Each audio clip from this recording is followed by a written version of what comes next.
колава горела у 4 сати 20 минути. Вчера 4:20.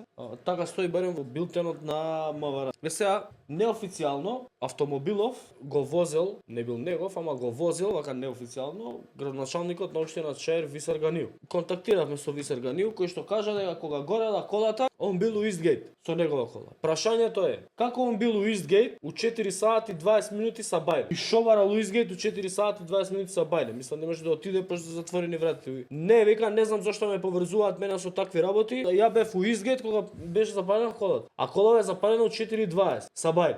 Како тоа? Или он преку ден бил со колава у Истгейт, па после некој друг ја земал, па му ја запалиле. Он вика, не знам зошто само мене ме поврзуваат со тоа. Па не знам. Зашо на пример, не знам, не го поврзуваат Филип со запалена кола. Веројатно заради нешто. Или нешто преска со прашањето не ти беше јасно, па Може сега не разбрал. Али тоа е најбољи одговор, тоа е кај беше на подрум, не знам. И интересно е што втор пат се случува да возило кој што е запалено у општина Чаир, во кое што се возел Висар Ганиу, се случува вакво нешто.